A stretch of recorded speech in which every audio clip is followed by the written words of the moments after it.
Bonjour.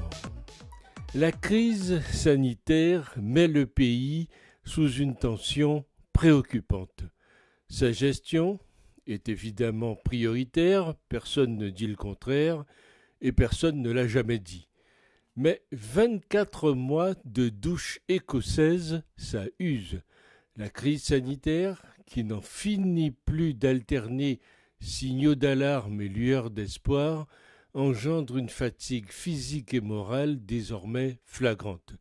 Dans des conditions très dures, de stress et parfois d'angoisse, les soignants sont sur le pont pour affronter la crise.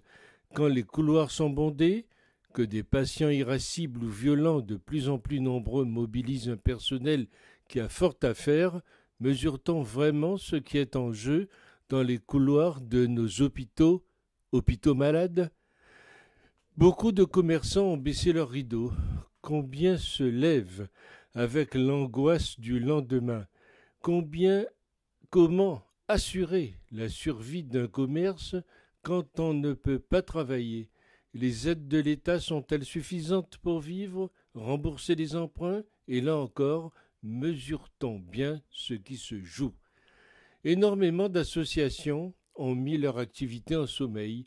Les bénévoles et les aidants attendent.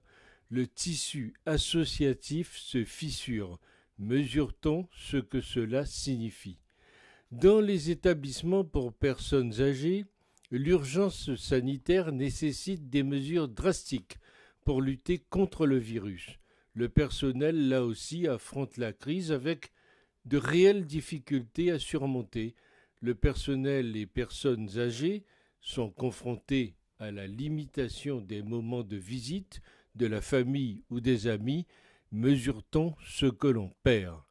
Les moments collectifs de recueillement, de retrouvailles familiales, de discussions quotidiennes, de débats, de détente sont très restreints.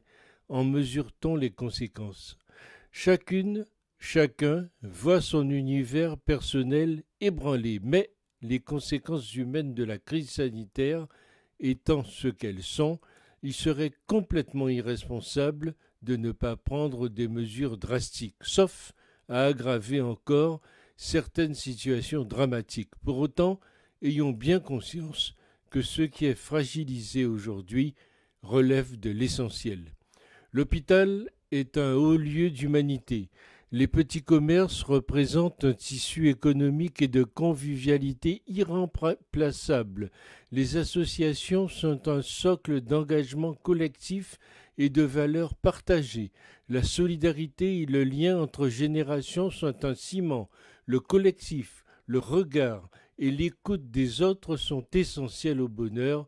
Voilà ce qui se joue dans cette crise.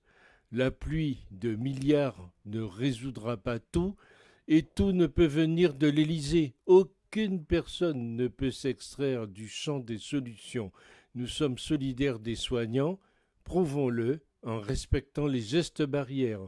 Nous voulons des commerces et des activités, prouvons-le dans nos choix de consommateurs. Du terrain nous remontent, telle une lame de fond qui gonfle à vue d'œil, des témoignages préoccupants, des appels à l'aide interpellants et des questionnements troublants d'entreprises ou d'indépendants. La vie associative est essentielle. Engageons-nous. Le grand âge, ce n'est pas un problème, mais une chance et une richesse. Le collectif, la solidarité et l'écoute des autres, cela se prouve par des actes quotidiens. Finalement, cette crise nous met au défi de l'engagement citoyen, de la mise en conformité de nos actes avec nos paroles. Ne soyons pas spectateurs d'un monde qui s'écroule, mais acteurs d'une société qui se renforce en affrontant le gros temps.